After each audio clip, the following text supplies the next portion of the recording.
আজকের আমরা আরো অনেক বিষয় জানবো।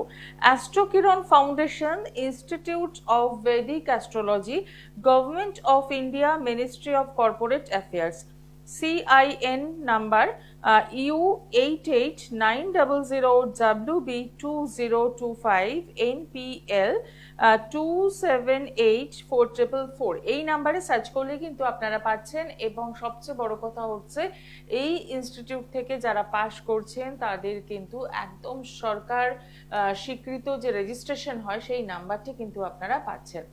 এবার আমরা জানবো এই অ্যাস্ট্রোকিরণ ফাউন্ডেশন কোথায় কিভাবে গড়ে উঠেছে, কার নেতৃত্বে গড়ে উঠেছে, সবটাই জানবো।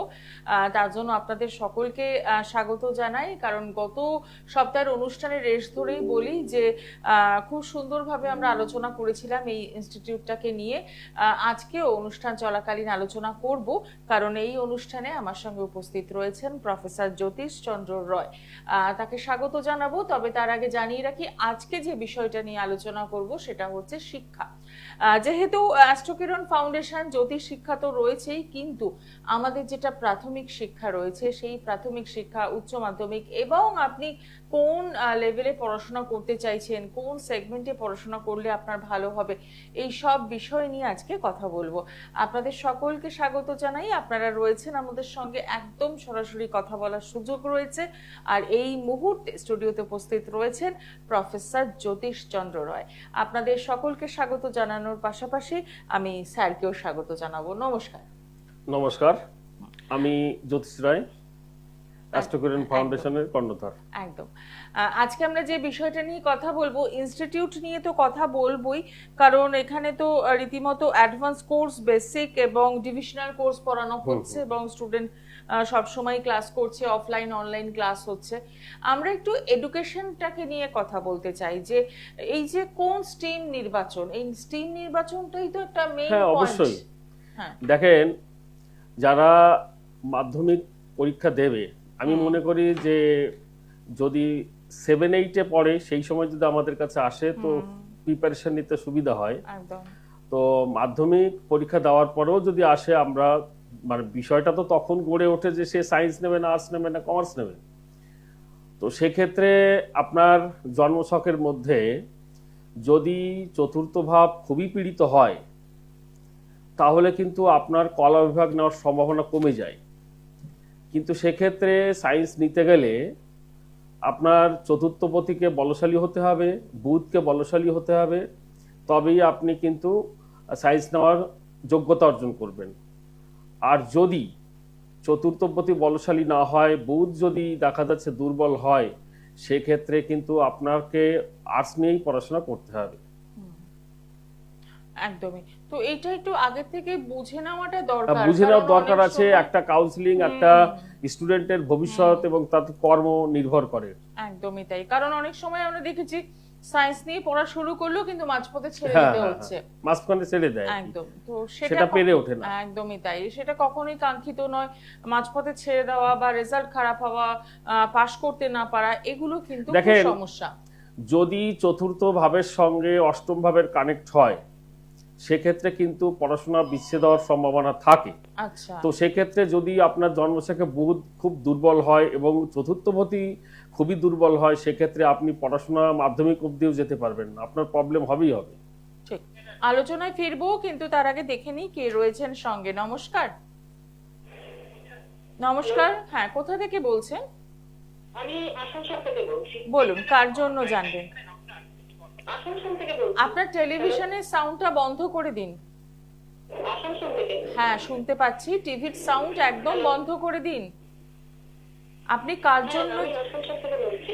আপনি কার জন্য জানতে চাইছেন? হ্যাঁ, কার? আসানসোল থেকে বলছি। হ্যাঁ, শুনেছি। কার জন্য জানতে চাইছেন? হ্যাঁ, কার জন্য জানতে চাইছেন? লাইনটা ডিস্টার্ব হচ্ছে। হ্যালো, আমি কেটে দিলাম, লাইনটা ডিসকানেক্ট করলাম, আপনি আবার ট্রাই করুন। আর যারা ফোন করছেন তাদের একটা অনুরোধ করব, একদম টেলিভিশনের সাউন্ডটা বন্ধ করে ফোনে টাওয়ার আছে এমন জায়গা থেকে কথা বলুন। কারণ এত অল্প সময়ের অনুষ্ঠান, তাতে যদি এতবার রিপিট করতে হয় তাহলে সময়টা চলে যায়। আমরা যে আলোচনায় ছিলাম, যেটা বলছিলেন যে মাঝপথে পড়াশোনা থেমে যাওয়া, এটা তো অনেক স্টুডেন্টের ক্ষেত্রে আমরা দেখতে পাই। অবশ্যই। তো জন্মছক থেকে সেটা তো আগে থেকে বিচার হ্যাঁ করা অবশ্যই যায়। বিচার, অবশ্যই এগুলো সব আগের থেকে বিচার করা যায়। একজন অ্যাস্ট্রোলজারই বলতে পারেন যে তার পড়াশোনা আগের থেকে থেমে যাবে কিনা আচ্ছা। বা কোনো কারণে ইয়ার লস হবে কিনা। দেখেন ইয়ার লসের ক্ষেত্রে সে যে পড়াশোনায় দুর্বল হলে যে ইয়ার লস হবে, পারিবারিক ঘটনাও তো তাকে ইয়ার লস করিয়ে দিতে পারে। সেক্ষেত্রে চতুর্থ শারীরিকভাবে অসুস্থ থাকে, পরীক্ষা হতে দিতে পারে, পারলো না, সেটাও বিভিন্ন একটা কারণ হয়। হতে পারে। হ্যাঁ। এবার 4th হাউসের মধ্যে যদি শনি অবস্থান করে বা শনির কোনো দৃষ্টি থাকে, সেক্ষেত্রে কিন্তু ইয়ার লস হতে পারে, হয়ে থাকে। এবং এই যে স্টুডেন্ট কাউন্সেলিং, এটা আপনি বলছেন ক্লাস 7 8 হলে সবচেয়ে হ্যাঁ ভালো হ্যাঁ হয়। হ্যাঁ, অবশ্যই। আচ্ছা, আলোচনায় ফিরবো, তার আগে দেখে নিই রয়েছেন কে। নমস্কার। আমি শ্রীরামপুর থেকে বলছি। হ্যাঁ বলুন, কার জন্য জানবেন? আমি আমার নিজের জন্য জানবো। আপনার নাম আর ডিটেলসটা বলুন। নাম হচ্ছে রাজদীপ সিংহানি, ডিটেলস জন্ম সময় হচ্ছে দুপুর 1:50, আর ডেট অফ বার্থ হচ্ছে 31শে আগস্ট 1997। আচ্ছা, সময় দুপুর 1:50, জন্মস্থান কোথায়? কলকাতা। কলকাতা, ঠিক আছে। রাশি লগ্ন কিছু জানেন? না জানা নেই। আচ্ছা, ঠিক আছে। শ্রীরামপুর বললো? শ্রীরামপুর, হ্যাঁ। আর প্লেসটা হচ্ছে কলকাতা, মানে আচ্ছা, জন্ম প্লেস কলকাতা। হ্যাঁ, কলকাতা। হুম। সঙ্গে থাকবেন। হ্যাঁ।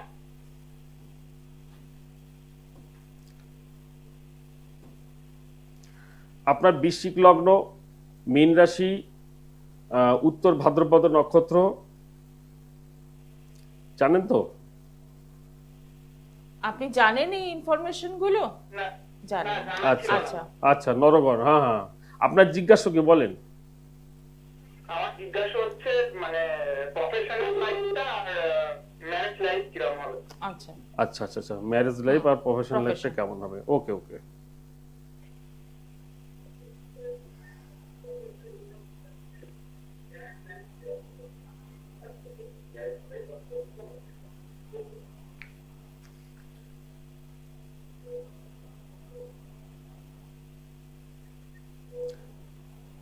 দেখেন, আপনার ম্যারেজ লাইফ নিয়ে খুব একটা সমস্যা নেই, ঠিক আছে, কিন্তু সমস্যা নেই বললে একদম ভুল হবে, কিছুটা সমস্যা রয়েছে।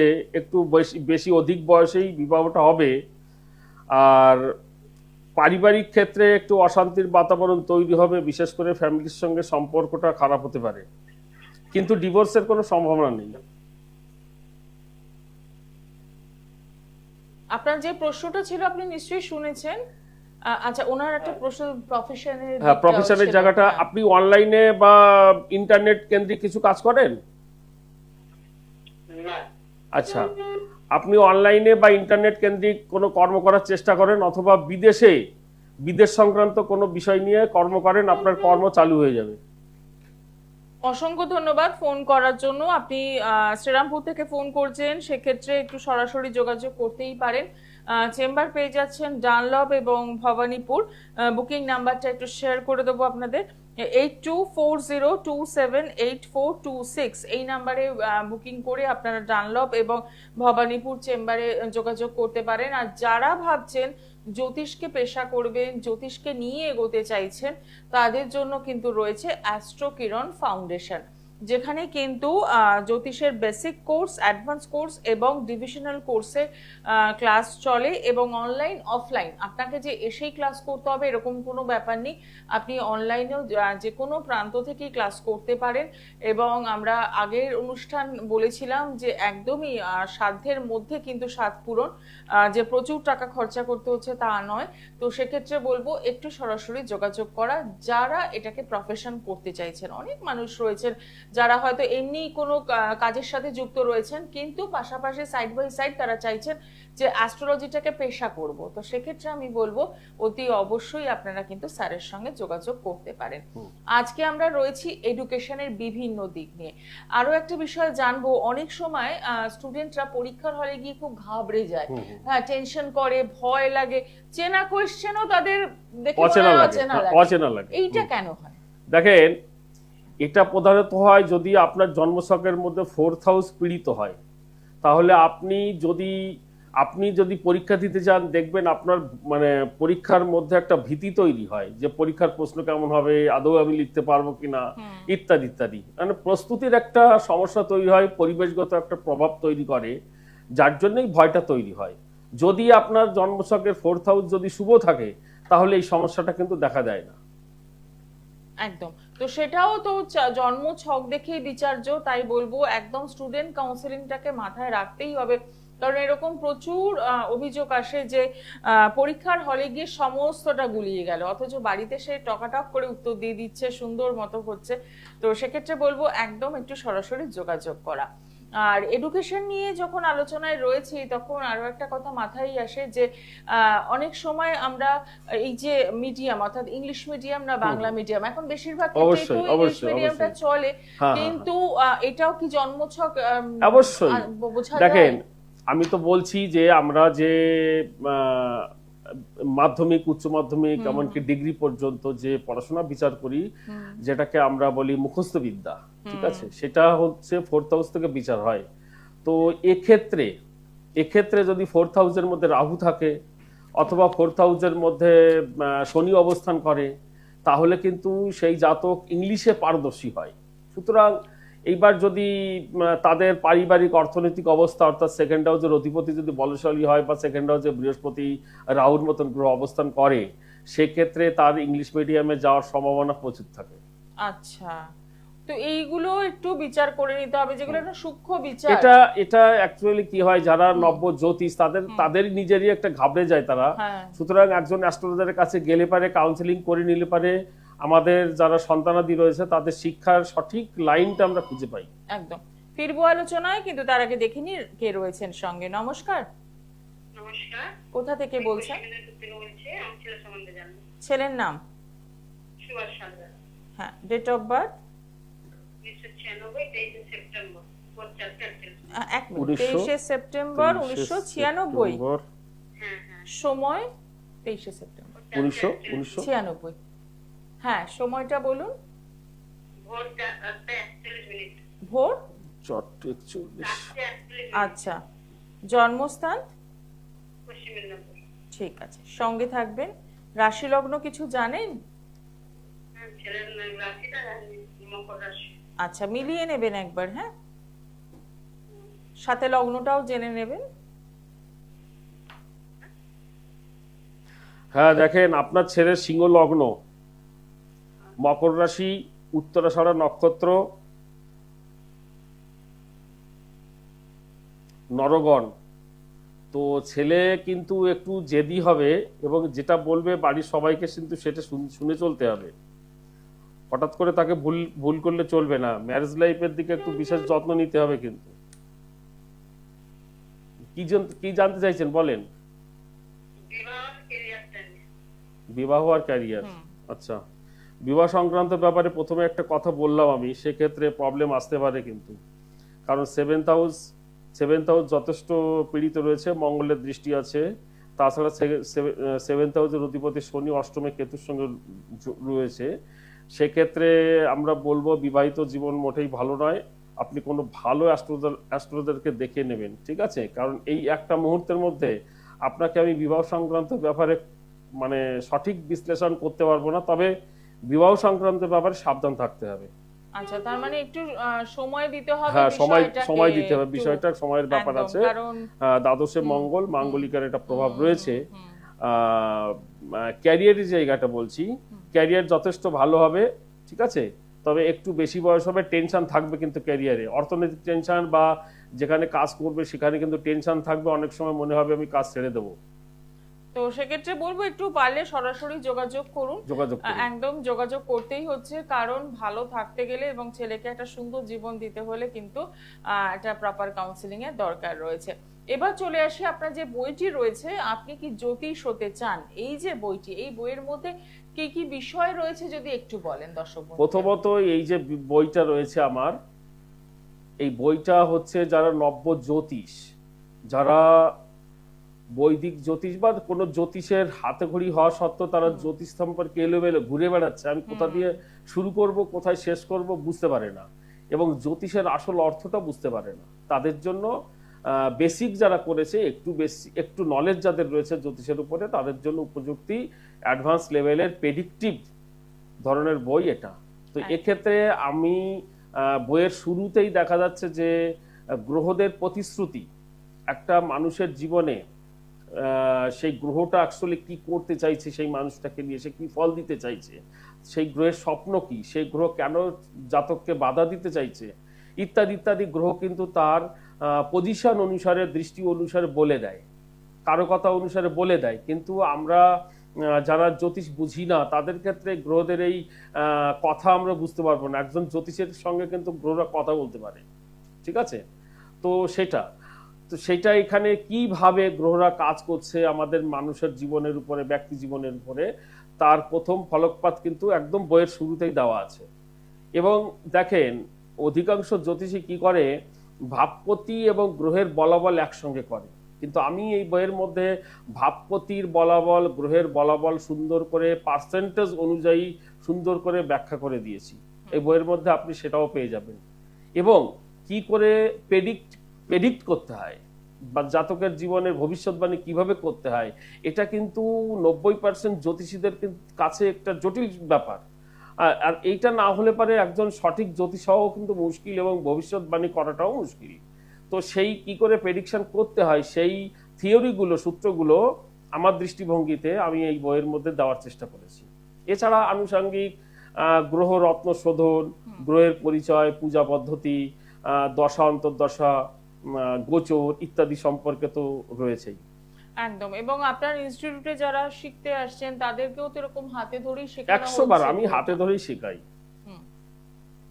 এবং এই প্রত্যেকটি কোর্স তো আপনিই শেখাচ্ছেন? আমি হ্যাঁ। নিজেই করি, এখনো পর্যন্ত আমি কাউকে দিয়ে দায়িত্ব দিইনি, আমি দায়িত্ব দিচ্ছি। এবং সুতরাং যারা ভালো পার্সেন্টেজ পাচ্ছে, যাদের মনে করব যে তারা উপযোগী, তারা নেওয়ার মতন, তখন তাদের দেবো। আপাতত আমি নিজে হাতে ক্লাস করাচ্ছি।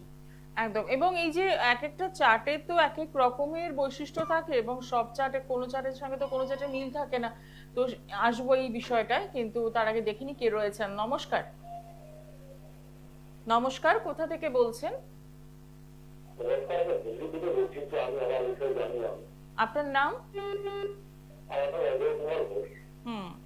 বলুন। Date of birth? 1 জানুয়ারি 1985। সময়? আচ্ছা। জন্মস্থান কোথায়? জন্মস্থানটা বলুন। না না, ব্যবসার কথা পরে আসছে। আপনার জন্মস্থানটা বলুন। হুগলি? হ্যাঁ, এটা বলতে হবে তো আগে। ইনফরমেশন না দিয়ে কি ব্যবসার জায়গায় আসবেন কি করে? জন্ম সময়টা কি বললেন? হ্যাঁ, সন্ধ্যে 7:30। সন্ধ্যে 7:30। আচ্ছা। 1185, সন্ধ্যে 7:30, হুগলি। আচ্ছা, এবার বলুন কি জানতে চাইছেন? সন্ধ্যা 7:30। ব্যবসা খারাপ আচ্ছা, যাচ্ছে। ব্যবসা খারাপ যাচ্ছে আর বিয়েটা কবে হবে, এই দুটো প্রশ্ন। আপনার কর্কট লগ্ন? হ্যাঁ, মেষ রাশি, অশ্বিনী নক্ষত্র, দেবগণ। একটা কথা বলি, আপনি জীবনে প্রচুর ঠকবেন, যত বিশ্বাস করবেন তত ঠকবেন, সাবধানে থাকবেন। হ্যাঁ, আবেগী মানুষ তো, পরের কথায় বিশ্বাস করেন। তো আপনি যত সহজে বিশ্বাস করেন, লোকে তত সহজে আপনাকে নেয় না, কিন্তু আপনি বুঝতে পারেন না। একটু সাবধানে থাকবেন। সুতরাং এই ধরনের বৈশিষ্ট্য নিয়ে ব্যবসা করতে গেলে ব্যবসায় কিন্তু লস আসবেই। হ্যাঁ। তো সেক্ষেত্রে এখানে সাবধানতাটা কিরকম? অবশ্যই সাবধানতা নিতে হবে এবং এই সমস্যা থেকে বেরোনোর জন্য যে প্রপার রেমেডি, সেটাও কিন্তু আপনাকে নিতে হবে। শুধুমাত্র ফোনে জেনে নিয়ে কিন্তু তার কোনো সমাধান সম্ভব নয়। তো সেক্ষেত্রে বলবো যে যারা আমরা এই প্রতিনিয়ত এই ভুলটাই করি, শুধুমাত্র সমস্যাগুলোকে জানি কিন্তু সমাধানের দিকে হাঁটি না, তাহলে সমস্যাগুলো তো তার জায়গায় দাঁড়িয়ে থাকবে, বরং আরো দিনকে দিন যত যাবে আরো জটিল হবে। তো সেক্ষেত্রে বলবো একদম সরাসরি একটু যোগাযোগ করুন। আমি একটা ছোট্ট ইনফরমেশন দিতে চাই কর্ম সংক্রান্ত ব্যাপারে। বিবাহ সংক্রান্ত ব্যাপারে সমস্যা রয়েছে, একটা ভালো জ্যোতিষের সঙ্গে পরামর্শ নেবেন। আর কর্ম সংক্রান্ত ব্যাপারে বলছি আপনাকে, আপনি বিজনেস করতে পারেন, জলের বিজনেস করেন, আশা করা যায় ভালো চলবে। আচ্ছা। আর যদি কোনো ভালো অ্যাস্ট্রোলজারের সঙ্গে কথা বলেন তাহলে সেটা বেটার হবে। ওকে, ভালো থাকবেন। আপনি নিশ্চয়ই পরের পার্টটুকু শুনলেন যে আপনার কি ব্যবসা করলে ভালো হবে, তো সেক্ষেত্রে একটু প্রপার কাউন্সেলিং, প্রপার গাইডলাইনের ভীষণ দরকার আছে। যদি সম্ভব হয় একটু সরাসরি যোগাযোগ করুন। আমি আবারও চলে আসব অ্যাস্ট্রোকিরণ ফাউন্ডেশন, যেখানে স্টুডেন্টরা প্রতিনিয়ত পড়তে আসছে এবং অনলাইনেও বিভিন্ন জায়গা থেকে পড়ানো হচ্ছে। অনলাইনে পড়ানো হয়। এই যে advance course, basic, divisional course, এগুলো তো টাইম কতটা লাগে, মানে সময়টা কত লাগছে? হ্যাঁ, সবাই তো একটা ব্যাপার থাকে। হ্যাঁ। বেসিক তো সাধারণত আমরা 6 থেকে 7 মাসের মধ্যে আমরা বেসিকটা কমপ্লিট করি, ঠিক আছে। আর অ্যাডভান্স কোর্সটা প্রধানত আমাদের অ্যাপ্রক্স 18 মাস, 1.5 বছর। একটু বেশি সময় না দিলে পারে ঘটনা বিশ্লেষণ কেন কি হচ্ছে এই বিশ্লেষণগুলো তো আমরা করতে সময় লাগবে একটু, এবং কুইকলি আমরা যদি, আমি নিজে মনে করি যে কোর্সটাকে কমপ্লিট করব সেই রকম উদ্যোগ কিন্তু আমার থাকে না। আমার থাকে যে মানুষটা আমার কাছে শিখতে এসে তাকে সঠিক জ্যোতিষ রূপে গড়ে তুলবো, তাতে সময় যাই লাগে লাগুক না কেন। সেই হিসাবে মোটামুটি আমরা ওই 16 থেকে 18 মাস সময় লাগে। একদম। এরকমও তো হয় যে অন্য ইনস্টিটিউট থেকে শিখেছে কিন্তু তারপরে এসে আপনার কাছে যখন আমাদের কাছে বেসিকের যারা মাস্টার ডিগ্রি করেছে, রিসার্চ করেছে, এমন স্টুডেন্ট আমাদের কাছে এসেছেন এবং আমাদের থিওরি, আমাদের সূত্রগুলো তারা যখন শুনতে পেয়েছেন, শিখছেন, তখন তাদের অভাবনীয় বিষয় তারা নিজেরাই এই কথাটা বলছেন যে আমরা এই এত কিছু লেখাপড়া করেছি, এত কিছু জেনেছি বৈদিক সম্পর্কে, কিন্তু আপনার যে সূত্রগুলো, থিওরিগুলো দিচ্ছেন এটা অভাবনীয় এবং এটা আমাদের মাথায় আগে আসলো না কেন, এরকম একটা চিন্তাধারা তাদের রয়েছে। একদম মানে একটা অবাক হয়ে যাচ্ছে। ঠিক কথাই। এরকম তো অনেক ক্ষেত্রেই হয় যে অন্য ইনস্টিটিউট থেকে শিখে এসে আবার যখন এখানে আসছে তখন দেখা যাচ্ছে যে কোনোটাই ধরতে পারছে না, কারণ আগের শেখাটা একদমই ঠিক হয়নি। হ্যাঁ, আমি যারা আমার কাছে শিখতে আসেন তাদের প্রথমেই বলি যে তারা যে শিক্ষাটা পূর্বে অর্জন করেছেন তাদের সেই শিক্ষা পদ্ধতিটা তারা একটু সাইড করে রাখুক। আমরা যে শিক্ষা পদ্ধতিটাকে দিয়ে থাকি সেটাকে নিয়ে নাড়াচাড়া করলে সুবিধা হবে, পরবর্তীকালে তাদের সেই সমস্যা থেকে তারা সহজে বেরিয়ে আসতে পারবে। একটু প্রথম ধৈর্য ধরতে হবে। একদমই তাই, কারণ সেই শেখাটাতে কতটা একটু সমস্যা রয়েছে। একদম প্রথম থেকে যারা ধরুন আপনার সাথে যুক্ত থাকছে, এই ফাউন্ডেশনেই পড়াশোনা করছে, তাদের ভিতটা বোধহয় অনেক বেশি স্ট্রং থাকছে। অবশ্যই, যারা এগুলো তো প্র্যাকটিসের বিষয়, যত প্র্যাকটিস করা হবে তত তো ভিত শক্ত হবেই। আপনি এই যে প্র্যাকটিসের কথা বললেন, তো এটা কি মানে এক একটা ইন্ডিভিজুয়াল চার্ট দিয়ে প্র্যাকটিস হচ্ছে? অবশ্যই। আমাদের প্র্যাকটিস বলতে আমরা কোর্স করার পরে একটা মানুষ যে আমার কাছে শিখেছে, সার্টিফিকেট নিয়েছে, তাকে যে ছেড়ে দেবো তা কিন্তু নয়। তাকে আমরা প্র্যাকটিস বলতে তাকে চেম্বার করাই, বিভিন্ন জায়গায় বিভিন্ন মানুষের সঙ্গে সম্মুখীন হয়, বিভিন্ন চার্ট দেখে, তারা তখন প্রবলেমে পড়ে। ঠিক আছে, নতুন শিখেছে, প্রবলেমে পড়তেই পারে। সঠিক প্রতিকার কি হচ্ছে, কোন গাইডার দিলে কি হবে, মানে অনেক সময় অনেক কিছু ধরতেও পারে না। তো সেক্ষেত্রে আমরা তাদের পরামর্শ দিয়ে থাকি। আমাদের প্র্যাকটিস ক্লাস হয়, মানে কন্টিনিউ তাদেরকে আমি ধরে রাখার চেষ্টা করি এবং তাদেরকে তাদের সমস্যাগুলোকে সহজে সমাধান করার চেষ্টা করি। একদমই, মানে প্রেডিকশনের উপরই তো দাঁড়িয়ে থাকে রেমেডির পার্টটা। 100 বার রেমেডি পার্টটা প্রেডিকশনের উপর দাঁড়িয়ে থাকে। একদম, সেখানে রেমেডিতে স্টোন কেমন হবে, কত রতি হবে, হ্যাঁ, সমস্ত কিছু এখানে শেখানো হয় তাদের। কারণ দেখুন, যে মানুষটা আসছে সে বিপদে পড়ে আসছে একজন অ্যাস্ট্রোলজারের কাছে জানার জন্য এবং সেই সমস্যা থেকে বেরোনোর জন্য। অবশ্যই। এবার অ্যাস্ট্রোলজারে যদি সমস্যা না ধরতে পারেন তাহলে তো খুব মুশকিল। সে তো 100 বার, এটা একটা হাস্যকর ব্যাপার। একদমই তাই, কারণ যে কথাটা বলা হয় যে অ্যাস্ট্রোলজারের কাছে গিয়ে আপনি সমস্যা বলবেন না, আপনি আগে নিজের ইনফরমেশন দিন, তারপর জানুন অ্যাস্ট্রোলজার কি সমস্যা বলছে। তো যারা এই পেশা করতে চাইছেন, জ্যোতিষকে, অ্যাস্ট্রোলজিকে প্রফেশন বানাতে চাইছেন, তাদের জন্য বলবো অ্যাস্ট্রোকিরণ ফাউন্ডেশন রয়েছে এবং আপনাদের জন্য সব সময় রয়েছেন প্রফেসর জ্যোতিষচন্দ্র রয়। তো আমি বলবো একদম একটু সরাসরি যোগাযোগ করে নেওয়া। চেম্বার পেয়ে যাচ্ছেন ডানলপ এবং ভবানীপুর। আজকে আমি ছোট্ট একটা কথা বলবো, নব্য জ্যোতিষ যারা জ্যোতিষ শিখছে তাদের জন্য আজকের এই ইনফরমেশনটা আপনারা দেখতে থাকেন। প্রতিদিন ছোট ছোট করে এই টিপসটা দেব। তো এডুকেশন নিয়ে কথা হচ্ছিল, তো যারা নব্য জ্যোতিষ তাদের বলছি যে অনেকে জিজ্ঞাসা করে স্যার আমরা 4th হাউস থেকে শিক্ষা দেখি, মানে স্কুল লেভেল শিক্ষাটা দেখি, ওটা মানে কোন পর্যন্ত, সেটা মাধ্যমিক পর্যন্ত, উচ্চ মাধ্যমিক না বিএ পর্যন্ত দেখবো, ঠিক আছে। তো সেক্ষেত্রে আমি বলবো যে আপনি প্রথমে দেখবেন আপনার 4th হাউসটার অধিপতি সে বলশালী কিনা, বুধ বলশালী কিনা। একদম। যদি 4th হাউসের অধিপতি বলশালী হয়, বুধ বলশালী হয়, তাহলে আপনি উচ্চ মাধ্যমিক পর্যন্ত আপনি ধরবেন 4th হাউসের বিচার, তারপরে 5th হাউসে চলে যাবে। একদম আর এরকম যদি- এরকম হ্যাঁ। অনেক টিপস থাকবে, কিন্তু আজকে সময় জানান দিয়ে দিয়েছি, সময় কম। অনুষ্ঠান শেষ করতে হবে। আগামী দিনে আবারও আসবো হাজারো রকমের আলোচনা নিয়ে এবং টিপস নিয়ে, সাথে থাকুন। আজকে অনুষ্ঠান এখানে শেষ করছি, নমস্কার। ভালো থাকবেন। দূর আর দূরে নেই অচেনা আচেনা, তাই অচেনাকে জানতে প্রান্তে বা সীমান্তে চোখ থাকবে শুধুমাত্র সৃষ্টিতে।